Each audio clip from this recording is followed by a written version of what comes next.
저도 아시겠지만 노동자 출신이고 또 산업재해 피해자이기도 한데 여전히 노동 현장에서 죽어가는 노동자들이 너무 많습니다.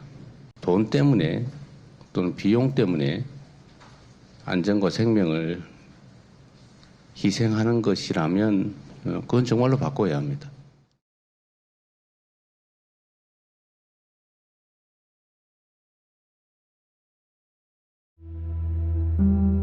지난달 6일 오전 11시 7분 홍성기 씨는 생생히 기억합니다. 일하던 도중 아들의 사고 소식을 들은 시간입니다. 이 손주로부터 제가 전화를 받았습니다. 전화를 받았는데 사고가 났다는 식으로 하더라고요. 그래서 저는 외관상으로 다친 줄 알았죠. 그래서 손주한테 많이 다쳤냐 이렇게 물어봤습니다. 아버님 다친 게 아니고 익사입니다 그러더라고요. 사고 당일 아침 특성화고 학생이었던 홍정훈 군을 현장 실습장인 요트장에 직접 데려다 준 게 마지막 모습이었습니다. 사고 이후 아들을 보러 매일 이곳에 나옵니다. 앉지도 않고 한두 시간씩 서서 바라보다가 출근하러 갑니다. 매주 월요일이면은 기숙사를 타다 줍니다. 40분 정도 소요가 되는데 우리 정훈이도 말이 없는 애고 저도 말이 없는 사람이에요. 제가 이제 후회되는 게 왜 그때 40분 동안의 시간이 짧은 시간도 아닌데 왜 얘기를 많이 못 해봤을까? 아니요, 지금도 실감이 안 납니다. 지금도 저녁에 다녔습니다 하고 들어올 것 같고 차 뒷좌석에 타 있는 것도 같고. 홍 군은 요트 밑바닥에 붙은 따개비를 떼기 위해 잠수 작업을 하다 숨졌습니다. 그런데 사고 내용을 보면 규정에 맞지 않았던 게 한두 가지가 아닙니다. 먼저 홍 군의 현장 실습 계획서엔 요트 승선 보조 업무만 쓰여 있었지만 홍 군은 잠수 업무를 했습니다. 잠수 업무는 2인 1조 작업이 기본이지만 물속에 들어간 건 홍 군 혼자였습니다. 더구나 미성년자인 홍 군에게 잠수 작업을 시켜선 안 되고 애초에 홍 군은 잠수 자격증마저도 없었습니다. 특성화고 현장 실습이 얼마나 무책임하게 돌아가고 있는지 비극적으로 드러난 사고였습니다. 2019년도에 현장 실습 제도를 보완한다고 하면서 5인 미만 영세 사업체도 갈 수 있게 열어놓은 거예요. 학교 현장 실습 운영위원회에서 그냥 확인하면 되는 거예요. 5인 미만 사업장에도 학생들이 거의 아르바이트 정도 수준의 현장 실습을 하게 돼버렸죠. 밤사이 최저 기온이 영하 10도까지 떨어진 날, 쿠팡 물류센터에서 밤새 상품 정리 업무를 하던 50대 최경혜 씨가 화장실에서 숨진 채 발견됐습니다. 사인은 심근경색이었습니다. 지병이나 그런 건 없었던 걸로 알고 있거든요. 전혀 예상하지 못한 일이었고. 이 사고가 난 지 2달도 지나지 않아 쿠팡 택배 노동자 40대 이모 씨는 고시원에서 뇌출혈로 숨졌습니다. 유족 측은 이 씨가 제대로 휴식 시간도 보장받지 못하고 심야 노동에 시달린 게 과로사로 이어졌다고 주장했습니다. 지난해부터 올해까지 쿠팡에서 일하다 죽은 노동자는 9명. 특히 올해 3월에만 3명이 숨졌습니다. 휴게 시간이 없다는 게 가장 핵심이라고 저는 생각하고 있습니다. 육체 노동을 하는 현장에서 딱 1시간의 식사 시간 외에 일체 휴게 시간 안 주는 그런 현장을 찾아보기가 어렵거든요. 그러니까 앉아있지를 못하게 해요. 나 다리가 좀 아파. 그래갖고 잠시 의자에 한 10초 동안 앉아있었다. 그럼 바로 불효령이 떨어지는 거죠. 어디 앉아있지, 앉아있지 말라고 했는데 왜 앉아있냐 이런 식으로.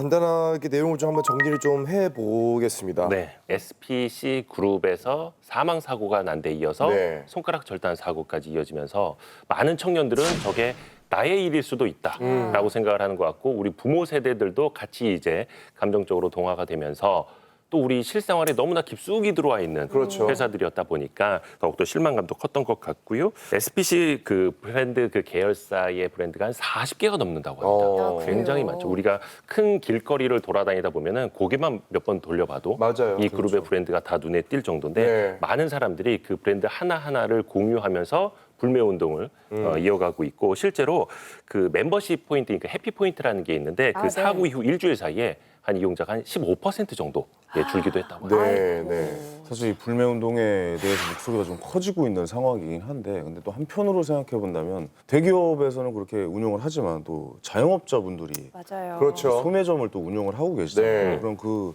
피해는 소매점에서 자영업자분들이 그대로 좀 떠안을 수도 있다. 궁금한 게 지금 이 SPC 가맹점들의 현재 상황은 좀 어떤지 설명을 해주시죠. 당장 그 브랜드 개수만 40여 개라고 할 정도고 가장 대표적인 게 이제 아마 파리바게트 많이들 그쵸. 알고 계실 겁니다. 이번에 사고가 난 그 SPL이라는 사업장도 결국에는 파리바게트에다가 빵류를 이제 공급하는 그 공장이었고요. 그렇죠. 파리바게트 가맹점이 전국에 3,400여 곳에 이릅니다. 많군요. 자, 그런데 불매 운동을 하면 어떤 결과가 이어질까?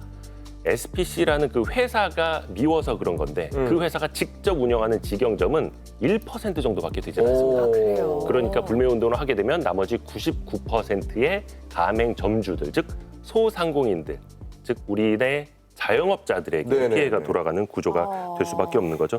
그 가맹점주 협의회 이야기에 따르면요, 사고 발생 이후에 매출액이 20-30%까지 줄어든 상황이라고 합니다. 애꿎은 가맹점주분들만 피해를 보고 끝나는 건 아닌가 참 걱정이 되는데요. 네. 근데 또 이제 올해부터 이 중대재해처벌법이 생겼잖아요. 네. 어떻게 SPC가 이번 사망 사고에 대해서 책임을 좀 지게 되는 건가요? 아이고, 그 중대재해처벌법도 이것도 이제 맹점이 되게 큽니다. 일단 중대재해처벌법이라는 게 올해 1월부터 시행이 됐고 50인 이상 사업장에서 사망을 비롯한 중대한 산업재해가 발생을 하면은 그 사고를 예방하기 위해서 의무를 다해야 할 사업주 혹은 경영 책임자에게 책임을 묻는 겁니다. 네네. 1년 이상의 징역 혹은 10억 원 이하의 벌금에 처할 수 있도록 한 비교적 무거운 법안인데요. 근데 이번에 사망 사고가 난 그 SPC 그룹 사례를 놓고 보면은 경찰도 SPC 위쪽보다는 실제로 사고가 발생한 SPL의 강동석 대표만 입건을 하고 그 정점에 있는 뭐 허영인 회장이라든지 지배구조 정점에 있는 사람들은 별도의 조치가 아무것도 없었습니다. 그럼 지금 그 말씀은 SPC 쪽에 이제 임원들은 중대재해법의 처벌 대상에서 제외가 된다, 이렇게 저희가 이해를 하고 있으면 될까요? 일단 그 SPC 그룹을 보면요, 그 맨 위에 있는 이제 허영인 회장이 이번에 이제 언론에서도 많이 이제 이야기에 오르내리고 네네. 있는데 네. 중대재해처벌법에서 책임자로 규정한 사업주도 아니고 경영 책임자도 아닙니다. 예, 이 상황을 이해하시려면은 그 SPC 그룹의 그 지배 구조라고 하는 그 구조를 다시 한번 좀 볼 네, 필요가 있을 보여주세요. 텐데요. 허영인 회장 일가가 지분 100%를 나눠 갖고 있는 파리크라상이 그 정점에 있고요. 그 밑에 다수의 계열사들이 있습니다. 이번에 그 끼임 사망 사고가 발생한 SPL은 파리크라상이 지분 100%를 갖고 있는 구조고요. 네네. 허영인 회장이 전 계열사에 실질적인 영향력을 미치고는 있는데 각 계열사마다 법인이 따로 되어 있고 그 법인의 대표이사들이 다 따로 있다 보니까 이번에 사망사고가 발생한 그 SPL만 법적인 책임을 묻게 되는 거죠. 아하. 이게 좀 이해가 되지 않으시는 분들은 이렇게 생각하시면 될 겁니다. 저희가 각각 개인이지 않습니까? 만약에 부모가 같은 형제, 남매라 하더라도 한 형제의 책임을 다른 사람이 물을 수는 없듯이 그렇죠. 법인 역시 마찬가지입니다. 부모 즉 최대 주주가 같더라도 아무리 100%라도 법인격, 이것도 법인격이라고 하거든요. 법인격이 다르면 서로 간의 책임을 교차해서 물을 수가 없는 거죠.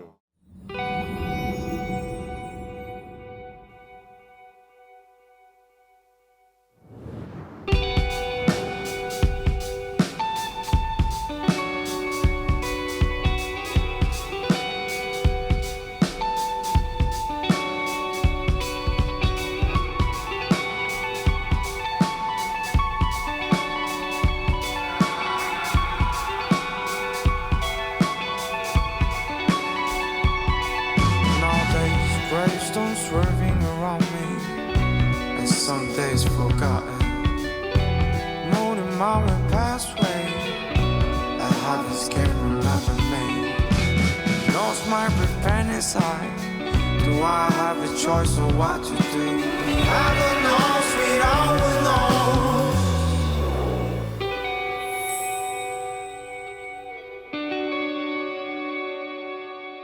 20년 11월 28일 3명의 노동자가 또 죽었습니다.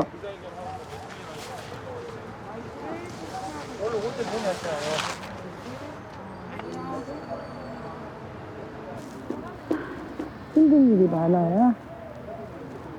이뤄내기가 쉬우다. 고마워. 너가 큰 힘이 된다 정말. 임성용 시인이 시를 썼는데 그게 그때 내가 느꼈던 그런 느낌하고 똑같아갖고 내 영정을 들고 내가 걸어가는 석탄가루 뒤집어 쓰고 부르르 주먹을 쥐었다 펴면 핏빛 햇살은 그거 어떻게 저기 떨어진 내 머리 저기 끊어진 내 몸통을 내가 끌고 맑게 빛나는 내 눈이 차갑게 감긴 내 눈이 적응되라고 내가 한번 읽어줬다. 적응 안 되는 말이야.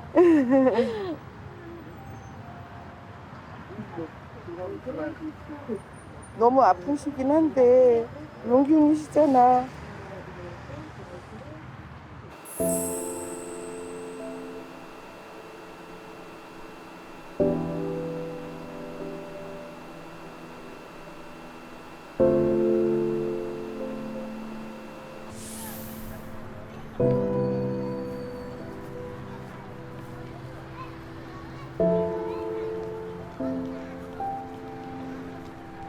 하루에 6명 노동자가 아들 용균이와 다르지 않게 죽고 있고 11만 명이 죽고 다치는 우리의 처절한 현실을 이제는 우리 손으로 끊어내야 할 때입니다.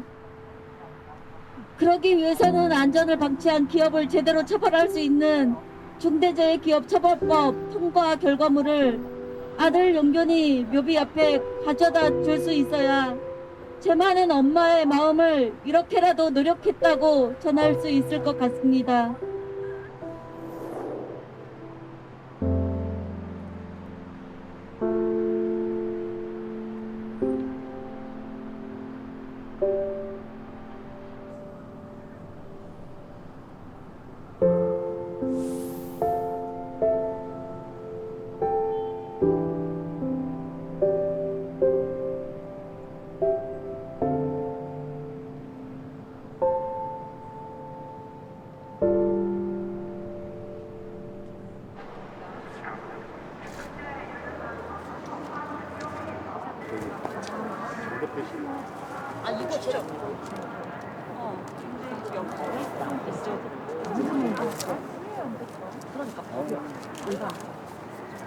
난생처럼 단식이라는 걸. 그러니까 자식 보내고 별걸 다 하는 게 지금. 별걸. 난생 처음 하는 게 많더라고. 다 처음이지.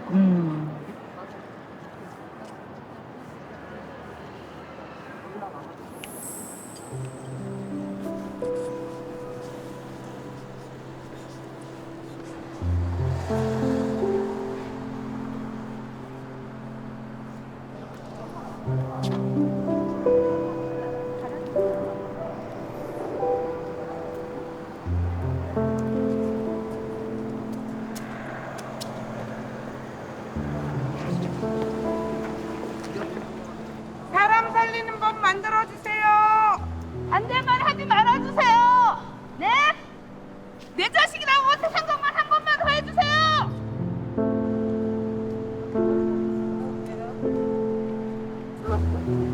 50인 미만 3년이래. 4년에서 1년 줄었대.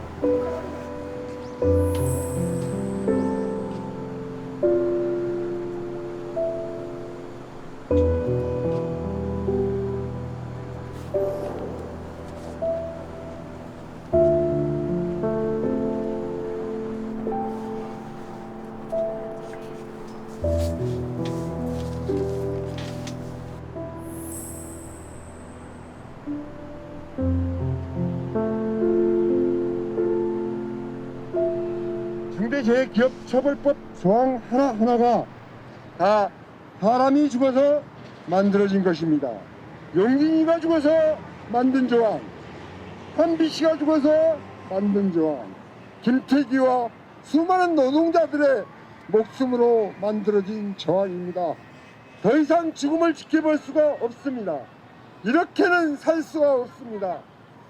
그래서 밥을 굶어서라도 내 목숨을 놓아서라도 법 만들어 달라고 하는 것입니다.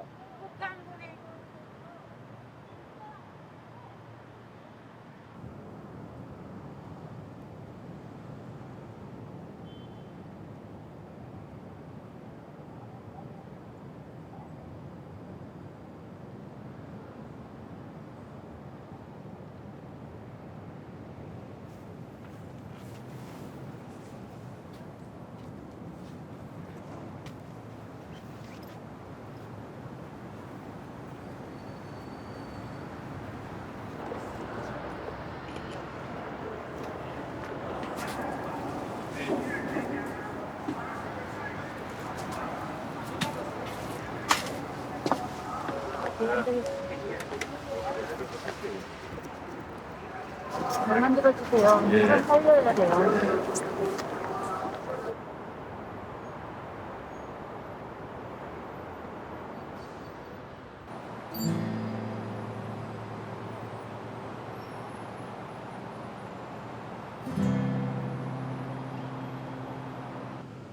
그것도 잘못된 주장입니다. 법을 보시면 제2장 이거 참 많이 들어오는데? 파란불이야? 파란불이 많이 들어오는데? 계속 266인 중 찬성 164인. 아유 깜짝이야. 통과다. 됐어요. 통과됐다. 기권이 58인까지 나 있어. 우리 해냈어. 우리 해냈어. 집단 괴롭힘 가야지. 막판까지 마음 졸이느라고 진짜 고생들 하셨습니다. 안 될까 봐. 아유. 자, 얼마나 좋아해서 많이.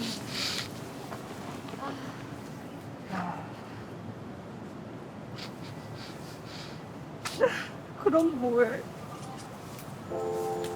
왜 꼭 이렇게 해야지 만들어주냐고. 미리 좀 만들어줬으면.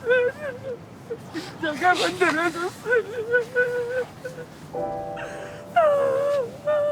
우리 애들이 안 죽었잖아.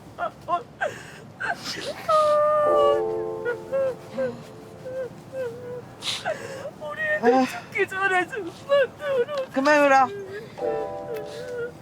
그만 울어.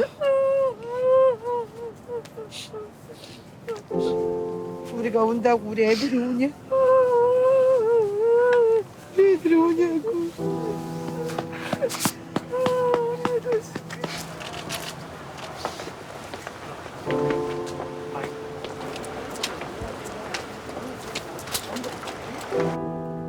아무리 이렇게 노력해도 우리 자식들 돌아오지 않습니다. 다른 사람들 살리겠다고 30일 가까이 끼니를 굶어가며 우리를 죽여왔습니다. 같이 해주신 많은 분들 그 힘으로 정말 여기까지 온 것 같습니다. 너무나 큰 힘이 됐고요. 외롭지 않았습니다.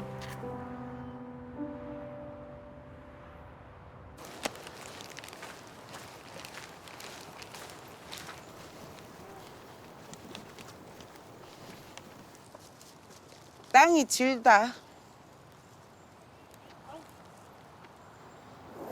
아버지 저 왔어요. 오늘 동준이 생일이라. 동준이 낳았을 때 아버지가 엄청 좋아하셨는데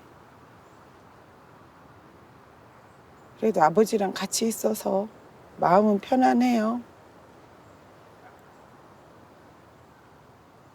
왜? 아까 막걸리도 산지 그랬어.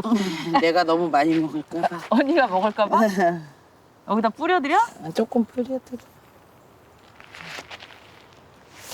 동준아, 너 좋아하는 콜라다. 1.5리터도 순식간에 먹던 거 생각나네. 이빨 썩는다고 엄청 싸웠는데, 그치?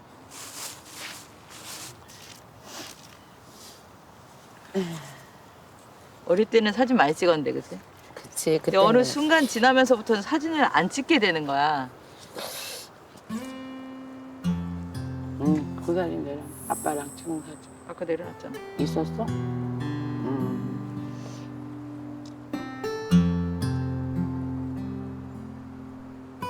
종준이는 뭐 엄마가 열심히 활동하고 하니까 자랑스러울 텐데. 자랑스럽기야 하겠어. 안 해도 되는 일. 자랑스럽지, 그래도. 엄마가 자기 대신 뭔가 바꿔주려고 하고 있으니까 자랑스럽지.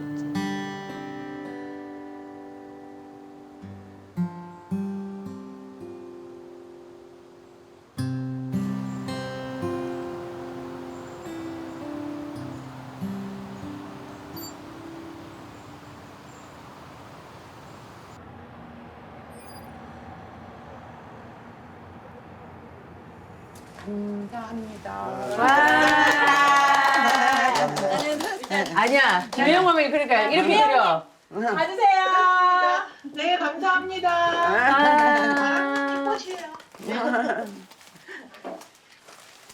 김미숙 어머니는 여전히 해결을 못 하셨나 봐. 얼굴을. 어머니 아예 안 들리신다고 전화 왔어요. 그러니까. 우리 소리가 안 들리는 거야? 2017년, 18년 이럴 때 성당 사람하고 이제 후배 국어과 교사들이 그 어버이날이라고 그거를 챙기려고 하더라고요. 근데 저는 그때 화를 냈었어요. 자식이 없는데 내가 남한테 어버이날을 챙김을 받아서 뭐하나. 그래서 제가 좀 노골적으로 화를 냈어요. 싫다고. 그런다고 한 번씩 돌아와? 뭐 이런 사고방식이니까 저거 했던 것 같아요. 근데 오늘은 그냥 아무 생각도 안 하고 있었는데 이렇게 꽃다발을 예쁘게 주시니까 이게 굉장히 이게 뜨거운 게 오래 가요. 고맙고. 그 기념일이나 뭐 이런 날 없었으면 좋겠어요. 명절도 없었으면 맨날 좋겠어요. 하는 소리. 근데 너무 힘든 날인데 그래도 다시는 가족들이 있어서 서로 좀 든든하게 서로 의지하는 마음이 있어서 고맙습니다. 뭐 어버이날, 5월달, 잔인한 4월달 조금 힘은 들었는데 그래도 의원이랑도 뭐 용균 엄마랑도 수시로 통화하고 같이 만날 수 있고 하는 가족이 있어서 너무 감사합니다. 김민숙님 하시겠다고 하셔서. 정우 씨도 한다고 했던 것 같긴 한데요? 다니셨는데 되게 독특한. 그러니까 저녁에 그러니까 뭐 한 페이지랑 한 페이지 이내 이렇게 양을 작게 해가지고.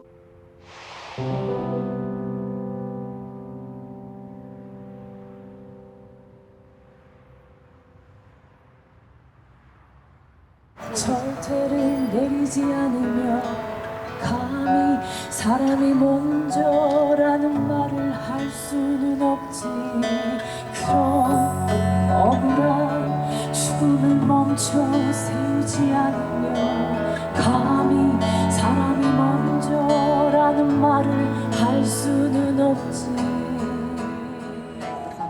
어머니 뭐 옆에 의자? 저기 의자.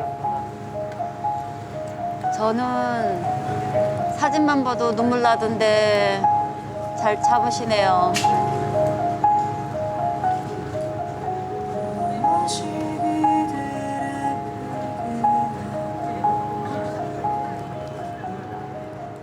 어느 사건을 놓고 볼 때 아쉽고 안타깝고 어떻게 해서 도대체 저런 사고가 나나 그런 생각이 드는 사고가 바로 산재 사고입니다.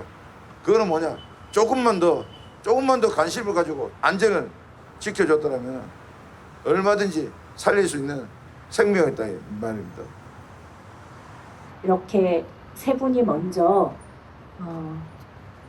애도의 마음을 담아 주시도록 하겠습니다. 그럴 수 없이 사랑하는 나의 몸 그대여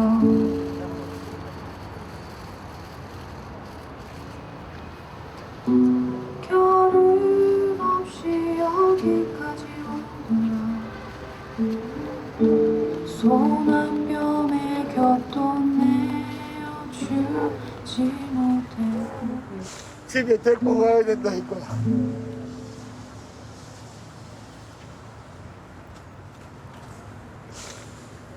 소래야 집에 가자.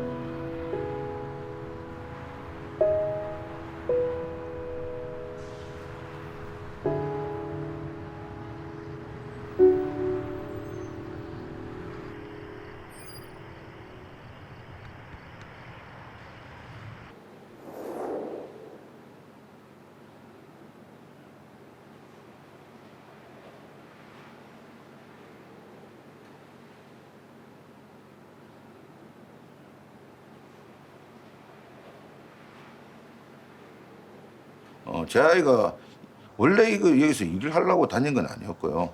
잠시 아르바이트를 하려고 같이 데리고 다녔습니다.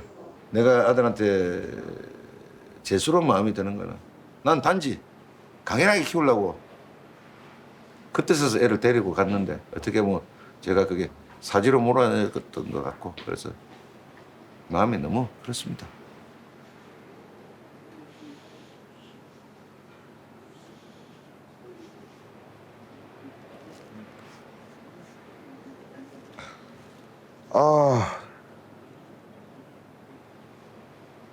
제가 본 현장 상황은 그랬습니다. 사고가 난 그 F8 컨테이너 날개가 거의 45도 이상 이렇게 기울어가 있었고 저 지게차가 이렇게 받치고 있었어요.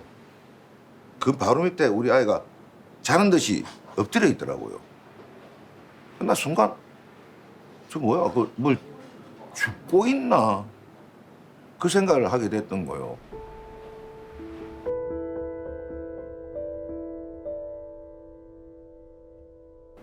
순간 이거 뭐고? 죽은 기가 죽었나? 그리고 나서 저는 정신이 미쳤죠 완전히 그때부터.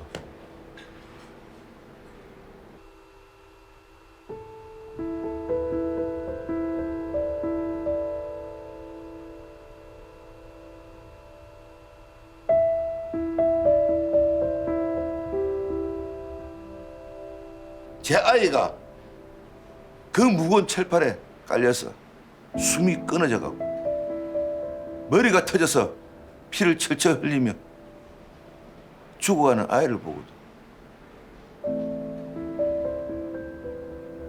현장에 있던 회사 책임자는요 119에다 구조 신고를 전화를 하는 게 아니고요 윗선에다 보고 전화를 합니다. 이런 지게차 기사는 나는 전혀 그런 지시 내린 사실이 없다. 발뺌하는 거죠. 자, 이거 보이실란가요? 제 아들 이름은 이름도 아니고 아들도 아닙니다. 삶의 희망입니다. 어느 부모들 자기 자식이 안견 부모가 어디 있겠습니까만 저한테는 그래도 참 친구 같은 아들이었고 고작 요거만 살고 이렇게 험하게 갈지는 몰랐습니다.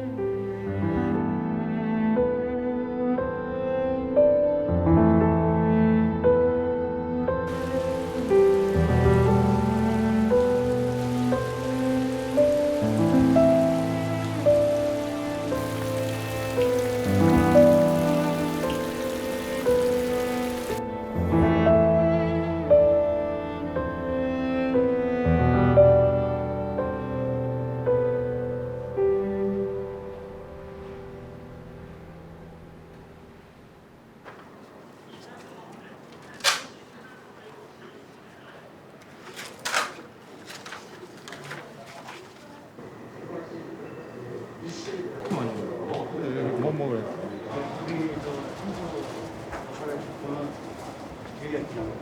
한 번만 더 오세요.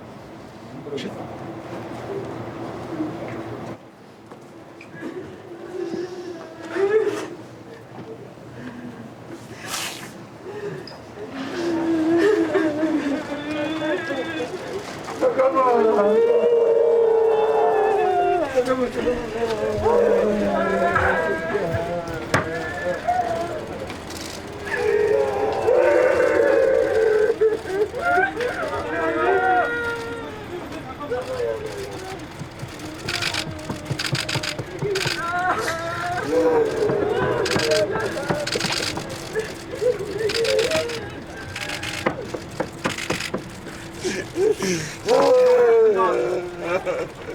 야, 가운데로.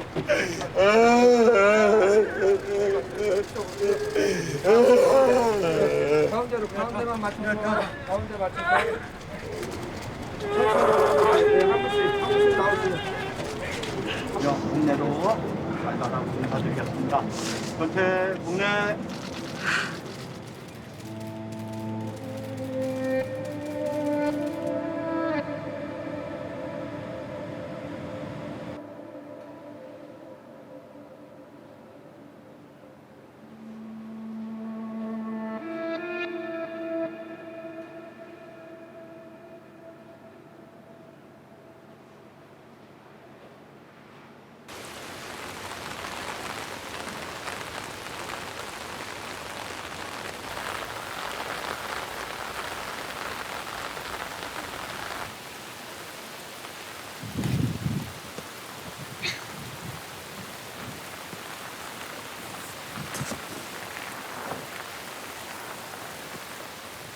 우리나라 산재가 정말 안전조치만 있더라도 안 죽는 사람들이 너무 많이 죽고 있는데 여기 이선호 군도 똑같은 사정이 있더라고요.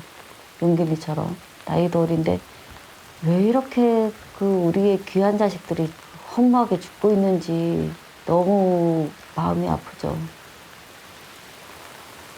나는 이렇게 법까지 통과시키고 이렇게 노력하는데도 불구하고 뭘 하고 있는 건지 저도 참 답답하더라고요.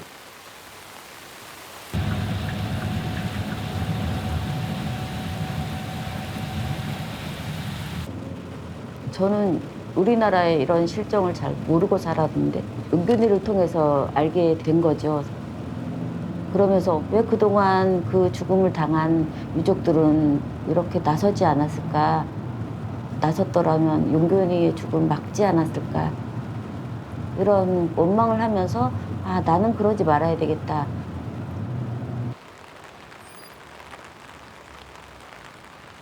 안녕하세요.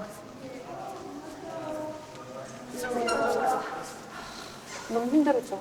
아유, 어떡해.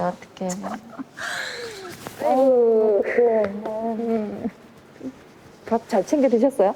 아유, 누가 할 소리를. 우리 같이 잘 챙겨 먹어요.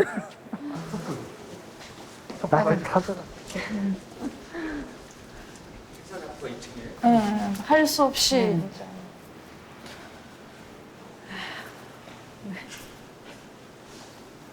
아, 여기 있구나.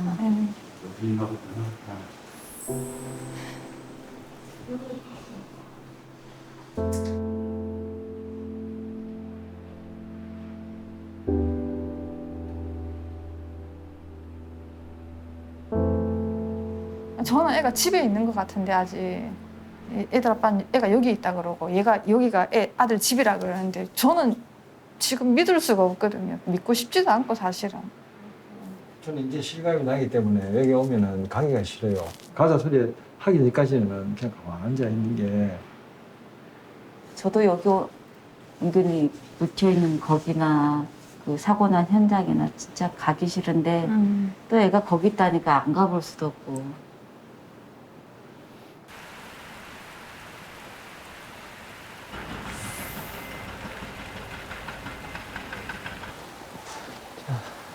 저도 아직 못 따랐나? 이 현수막들 다 안 들어갔구나. 와요. 어쨌거나 이게 우리가 안 돼도 사실은 여기는 진짜 다시는 오고 싶지 않은 곳이에요. 덕준이가 여기서 얼마나 고생을 했는지 이제 그게 보이니까 또 더 마음이 아프고 이 사람들이 그 재발 방지 대책에 대한 합의를 할 때까지 일단 이게 변화될 때까지 실은 저희는 계속 이 길을 나가려고 해요. 산재를 당한 유족들이 거대한 기업 앞에 혼자 싸우기 힘들다는 생각에 많이 포기하는 사람들도 많을 거라고 생각해요. 그래서 그걸 너무 잘 알기에 저는 당연히 쫓아가서 언제라도 함께 할 수 있다고 생각합니다. 여기서 일하는 사람들 모두가 인간답게 살 수 있도록 안전하게 좀 일할 수 있도록 힘내서 함께 하겠습니다.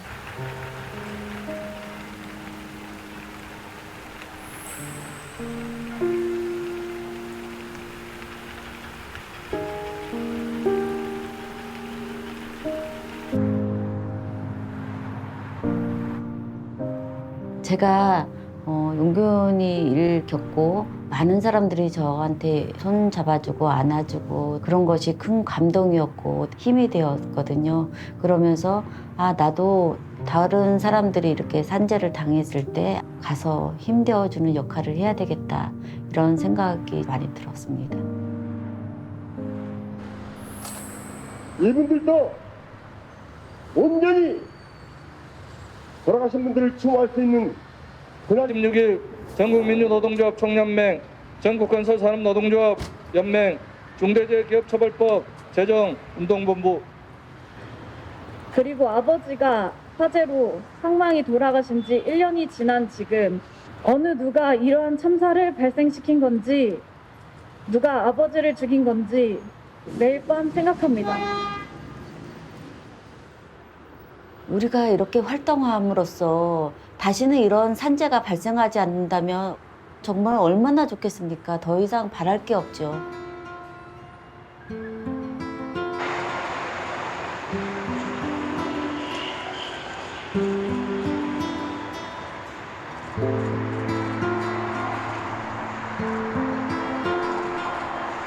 신청에도 관심과 기대와 고통을 요청드립니다.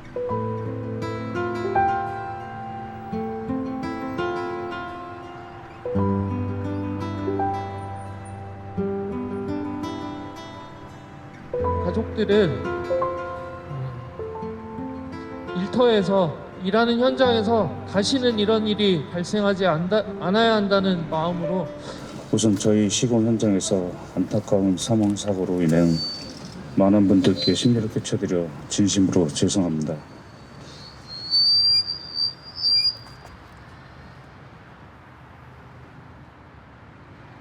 공사 현장에서 안전사고가 발생하지 않도록 안전 예방에 최선을 다하지 못해 깊은 사과의 말씀을 올립니다. 죄송합니다. 사과를 받던 안 받던 태균은 돌아오지 않아요. 지금 산재로 가장 많이 죽고 있는 게 건설업이잖아요. 건설업의 본보기가 되는 계기가 되었으면 좋겠는 마음에서 사과받았어요. 그 이상 그 이하도 전혀 없어요.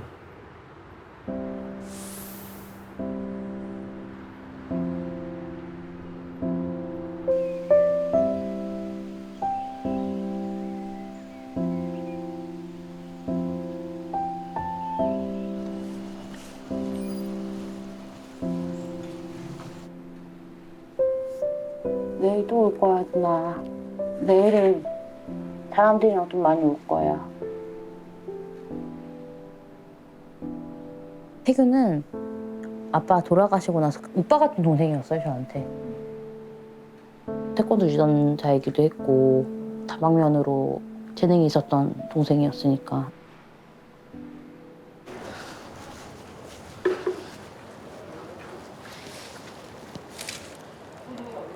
이거 보고 대충 어떻게 알아? 야, 너 태균한테 왔다 갔냐? 너랑 태균이랑 먹었던 커피 2개가 여기 얹혀져 있길래 여기 누가 넌 줄 알았다, 야.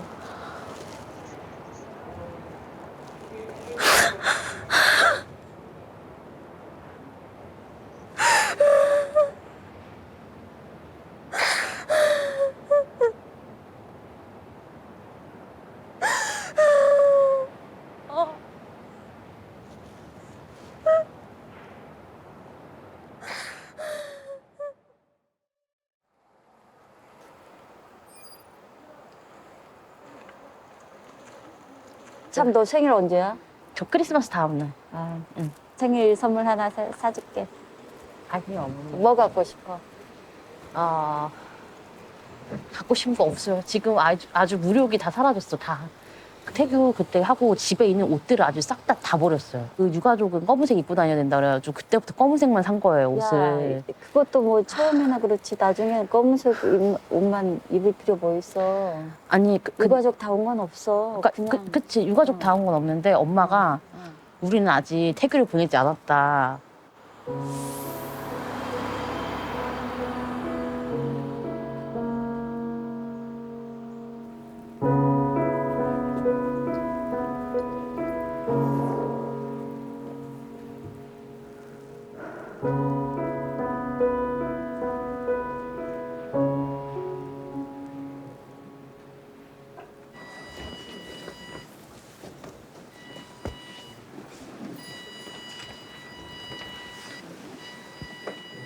자식을 넣었습니다, 자식을. 벌을 받으십시오.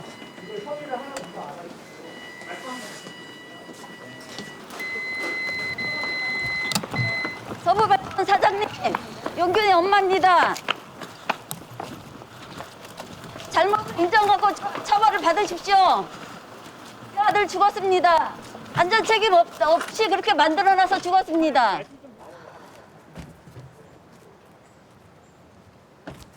당신들은 진짜 사람이에요!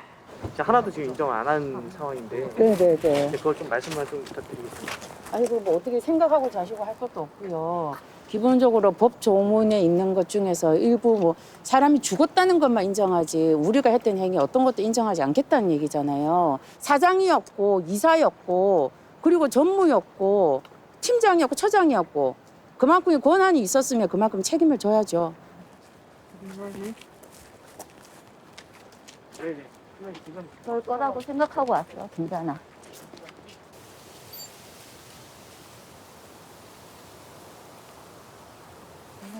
치킨 어디 있어?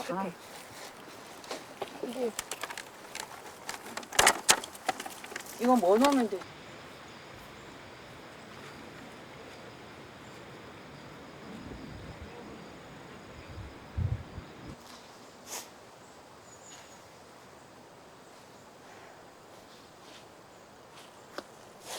아이고, 용균아.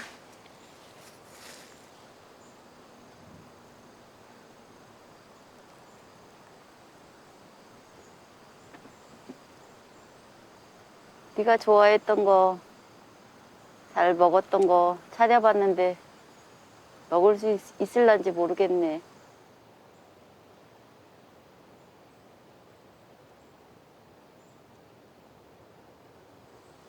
엄마가 하는 거 되게 낯설지, 이렇게 하는 거. 엄마가 이런 일 할지 누가 알았겠냐? 엄마도 몰랐지. 엄마가 힘들까 봐 걱정 그런 거 하지 마. 이건 엄마가 원해서 하는 거니까. 네가 엄마였더라도 이렇게 하지 않았을까?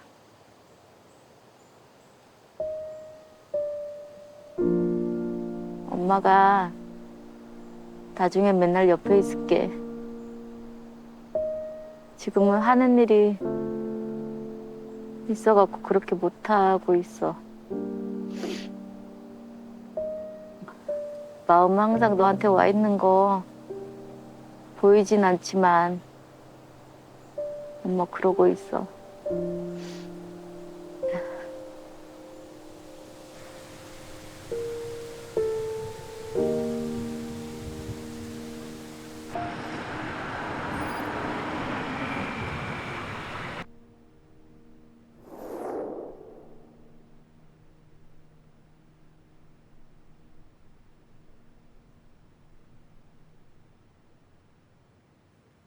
이거 가져갈 거는 박스에 넣고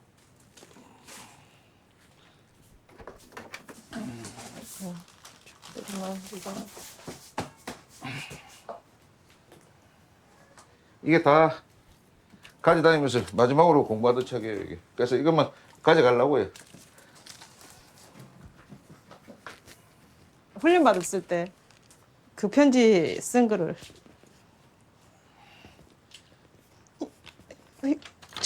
그 나오면은 짬뽕 먼저 제일 먼저 먹으러 간다고 그랬어 놓더라. 네 아들이 글씨를 못 써요. 그래가지고 이 편지를 들고 우체부가 대단하다고 내가 이야기를 했거든요. 그 글을 보고 우리 집인지 어떻게 알고 갖고 왔는지.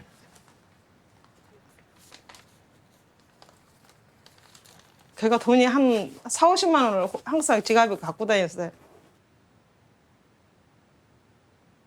근데 이제 얘가 왜 현찰을 많이 갖고 다니냐 이유가 있더라고요. 그 안중에 햄버거 집하고 PC방에 아르바이트하는 여학생이 있었는데 마음에 들었는가 봐. 그러니까 그래 가지고 계산하면서 일부러 그 여학생 앞에 가고 이렇게 빌려가지고 얼마입니까? 이러면서 내가 돈 자랑한다고 이래 가지고 다녔다 그러더라고. 말을 줘요. 이렇게 많은지 모르겠어.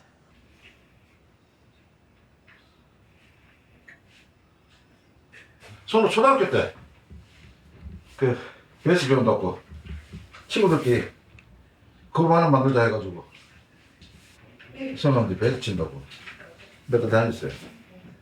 기타 사달라 해갖고 사는 거지.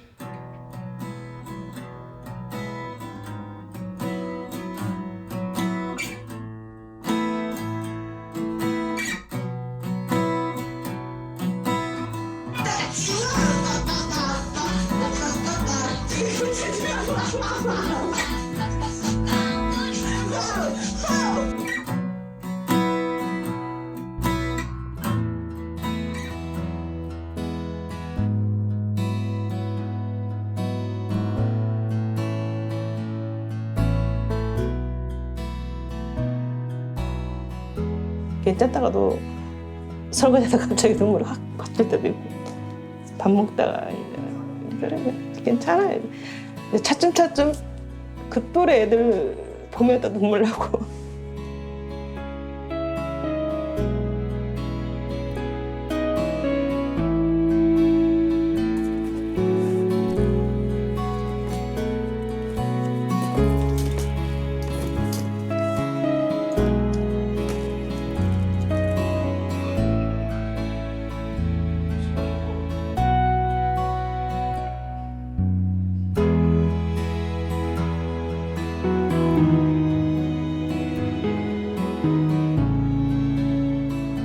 나도 벌어먹고 살기 위해서 평택 땅을 내가 2004년도에 처음 들어왔는데 아무도 모르는 이 낯선 곳에 와가지고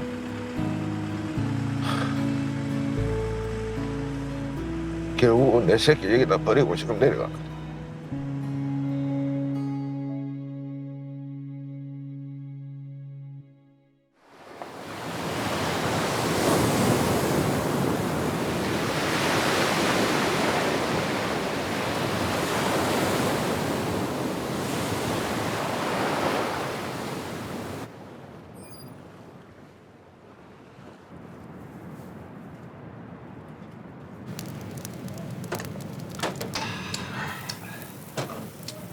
자, 한잔하자. 손 떤다, 야. 난 여기 술 내.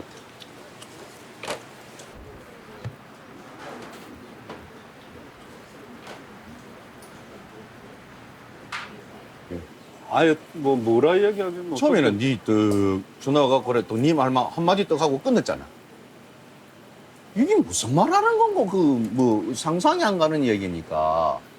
지금도 현실인지 꿈인지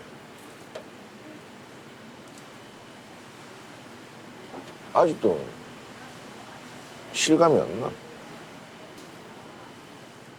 집 방문 열고 나와갖고 엄마 뭐 있노? 라면 하나 끓이라. 라면 하나 끓이도 꼭 그럴 것 같아.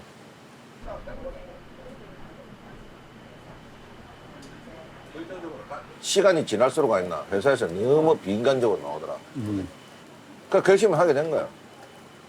다 환청이다 환청이.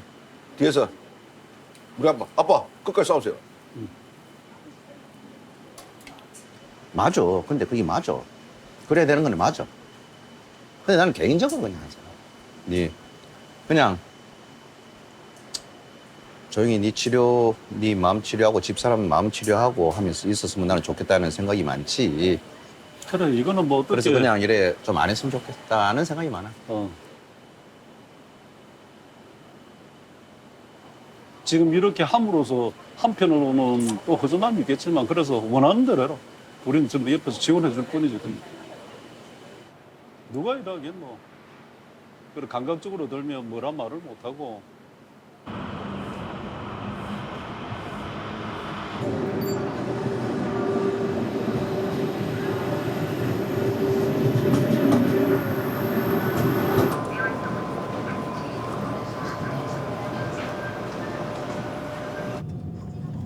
요트에서 항해보조 현장 실습 중에 숨진 특성화고 3학년 홍정훈 군.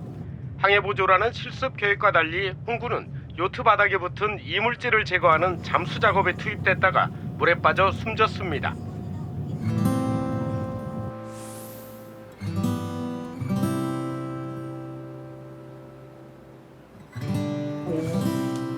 네, 조금 어떻게 생각하는지 저는 모르잖아요. 정훈이가 고등학교 1학년 들어갈 때에 아빠 저는 대학교를 안 가고 해양내정학과를 가면 어찌겠냐고 이렇게 얘기를 하더라고요. 이제 아버지의 짐을 더 덜어주기 위해서 이렇게 돈을 벌러 나가겠다 이렇게 얘기를 하더라고요.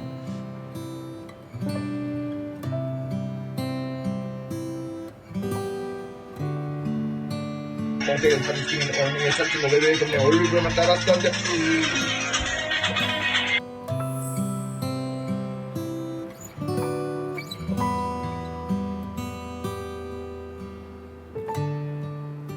정훈이가 하지 안 해도 되는 일인데 정훈이가 스스로 알아서 했다. 하지 말아야겠는데 했다. 응급실 와서도 그 말을 굉장히 강조하더라고요. 시키지도 않은 일을 했다고 저쪽에 주장하고 있는 것을 시키지도 않은 일을 누가 해요? 그 소리를 듣고 물을 무서워하는 아이가 납덩이 달고 들어가는데 아무도 이걸 지켜주지 않았다는 게 너무 분노스러웠어요. 시키지도 않은 일을 했다고 해갖고 자기가 면접을 받고 책임을 조금 들고 빠져나오겠다는 건 잘못된 거예요. 시키지도 않았는 일을 갖다 못하게끔 만들어야 되는 게 안전관리감독자라는 이야기입니다.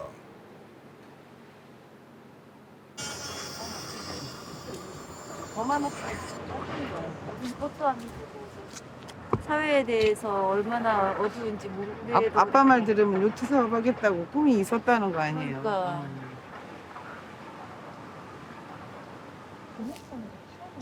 그러니까요. 여기 다니다. 안전줄이라도 달고 들어가서 얼마나 좋았어. 원래 이제 이 사다리를 밑으로 내려놓거든요.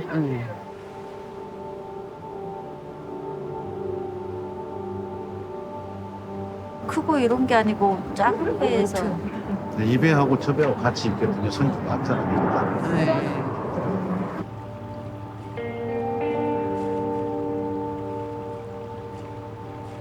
선주는 처음에 6kg라고 얘기했습니다. 아, 그것도 거짓말했어요. 네, 이걸 못 찾을 줄 알고 이제 잠수에 들어갈 시간이 많이 걸려 찾았습니다. 저거를 이게 못 찾을 줄 알고 6kg라고 했는데 찾아건데 올려놓으니까 12kg. 그리고 이 잠수 작업이 일반적으로는 잠수 자격을 법이 통과돼도 바뀌려면 아직 멀었구나. 내가 조금 더 많이 힘을 내야 되겠구나 이런 생각을 했어요. 산재 사고는 개인의 죽음이 아니고 사회가 안전을 방치해서 만든 죽음들이잖아요. 다시는 이런 일이 발생하지 않았으면 좋겠습니다.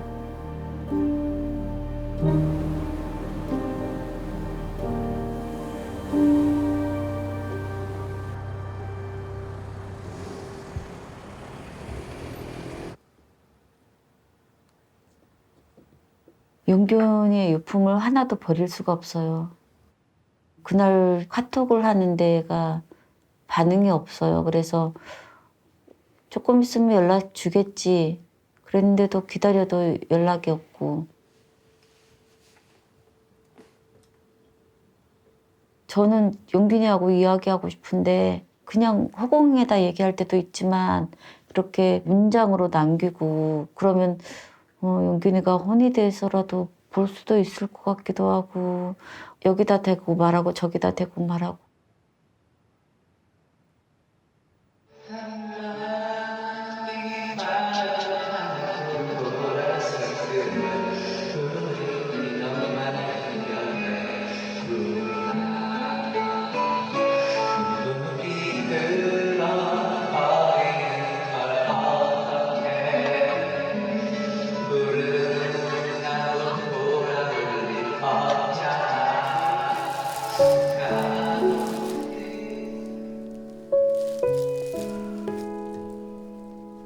용균이의 향취가 담겨 있는 옷이라서 빨지 않고 그냥 가지고 있습니다.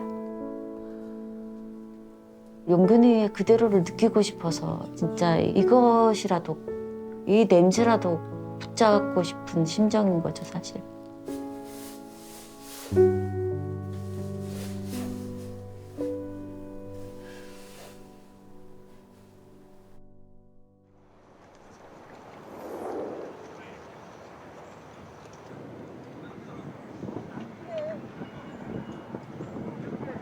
좀 펼쳐주셨으면 감사하겠습니다. 사실 잠을 설쳤죠. 여기 오는 게 만만치가 않아요. 용균이 추모제이니까 안 올 수가 없고 그냥 지금 발전소 문제도 해결되지 않았잖아요. 올 때마다 힘들어요. 용균재단 대표 김민숙 동지 모시고 힘찬 마무리 발언 들어보겠습니다. 동지들 박수 부탁드립니다.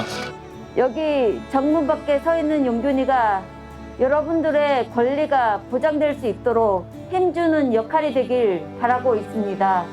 이곳 정문 밖에 있는 아들의 조형물이 비바람과 추위에 굴하지 않고 잘 하라고 지켜보고 있지 않습니까?